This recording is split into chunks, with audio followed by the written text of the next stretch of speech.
이제 두 번째로 말씀드릴 최고의 공부법은 바로 인터리빙이라는 공부법입니다. 그래서 이 인터리빙이라는 거는 여러분들이 좀 새롭게 들으신 공부법일 수 있는데요. 들으시면 원래 하고 있던 공부법일 수도 있습니다. 이제 인터리빙이라는 거는 그냥 직역하자면 뭐 끼워 넣기 뭐 이런 뜻이라고 볼 수 있어요. 이거는 한 가지 과목을 유형별로 이게 순차적으로 공부하는 것이 아니라 두 가지 이상의 과목이나 기술 또는 다양한 유형들을 혼합해서 학습하는 거. 그게 바로 인터리빙이라고 볼 수 있습니다. 그래서 인터리빙은 크게 두 가지로 이제 구분된다고 볼 수 있는데, 여러 가지 방법으로 공부를 하는 다양한 변화주기라는 방법이 있고요. 다양한 학습 활동을 번갈아 가면서 하는 교차하기가 있습니다. 다양한 변화주기와 교차하기. 이 두 가지가 인터리빙의 방법이라고 볼 수 있는데요. 우리는 이제 일반적으로 어떤 과목 공부할 때 교재를 처음부터 차근차근 단원별로 공부하고 또 그 안에 있는 유형별 문제를 푸는 방식으로 공부를 한단 말이에요. 이렇게 공부를 하면 한 유형에 대한 마스터를 한 것 같은 기분이 들죠. 그렇죠? 난 이거 다 정복한 것 같아.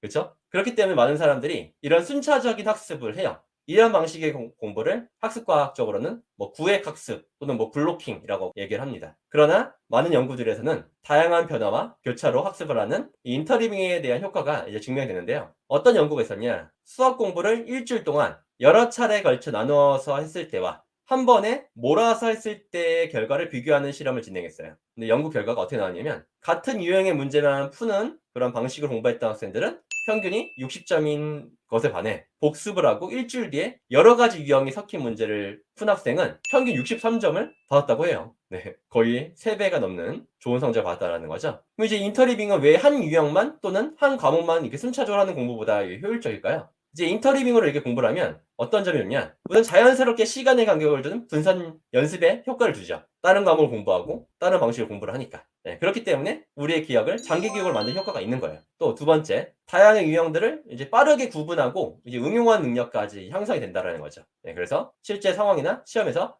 더 좋은 결과를 낳게 하는 거죠. 왜냐하면 실제 시험에서는 여러분들이 유형별로 되어 있지 않잖아요. 섞여서 문제를 만들지 실제 유형이 이거는 어떤 유형입니다 이렇게 나오지 않잖아요. 네, 그렇죠? 책에 있는 순서대로 문제 나오는 게 아니기 때문에 그렇습니다. 그렇죠? 그래서 이런 인터리빙의 공부법은 그냥 우리가 시험 공부만이 아니라 운동이라든지 아니면 의사들의 기술적인 훈련 이런 영역에서도 효과가 있다는 것으로 증명이 되었어요. 그래서 운동선수나 뭐 의사, 연주자들 역시도 인터리빙이라는 방식은 충분히 여러분들 활용해 볼 수 있는 그런 학습법이라고 볼 수 있겠습니다. 네. 근데 대신에 한 가지 주의할 점은 이 인터리빙이라는 학습법이 그 중요한 전제를 갖고 있다는 거예요. 이 인터리빙을 하기 전에 우선 당연히 기본 개념을 철저하게 익히는 것부터 먼저라는 겁니다. 필수적인 개념에 대한 이해가 어느 정도 선행이 되고 익숙한 다음에 그 다음에 인터리빙을 활용했을 때 훨씬 더 효과적인 학습이 된다라는 거. 그리고 또 한 가지는 인터리빙은 완벽하게 우리 통제 안에 있는 게 아닐 때 사용하는 거예요. 그러니까 내가 시험 출제위원이 아니잖아요. 그러니까 우리는 다양한 변수들을 연습해야 되는 거죠. 근데 만약에 정해진 순서대로 공식대로 정해져 있는 어떤 행사나 시험일 때, 그럴 때는 그냥 그 순서대로만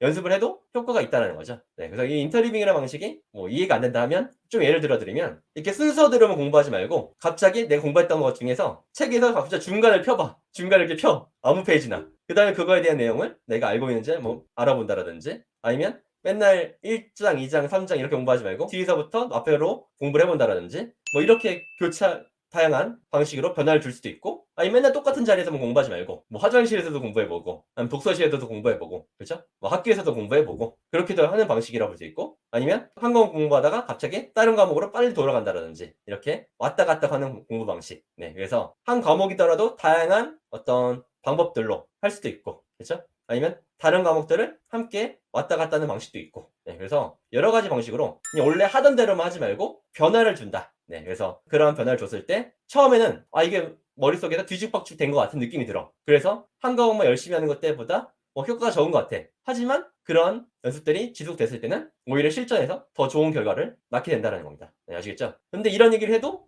사람들은 항상 똑같이 공부했다는 느낌이 드니까 구획 학습을 한다는 거야. 근데 여러분들 실전이 있는 거라는 거는 여러분 연구자가 아닌 이상은 어떤 실전 목표를 가지고 공부하는 거잖아요. 시험을 빨리 붙으려면 우리가 학자가 되면 안 된다는 얘기 있죠. 네, 학자처럼 공부하면 안 되고 시험에 맞게 공부를 해야 된다는 거기 때문에 여러분들 너무 나는 이론을 완벽하게 이해한 다음에 문제를 풀 거야 뭐 이러면 안 된다는 거죠. 딱 더 실전에 맞는 그런 효과적인 학습들이 오히려 여러분들이 처음에는 막 문제도 많이 틀리고 혼란스럽고 뒤섞이는 것 같고 하지만 오히려 그런 효과들이 실전에서는 더 크게 여러분들을 도와줄 것이다라는 거 다시 한번 진지하게 생각해 보셨으면 좋겠습니다. 아시겠죠? 네, 여기까지가 이제 인터리빙에 대한 이야기 드려봤습니다. 네, 감사합니다.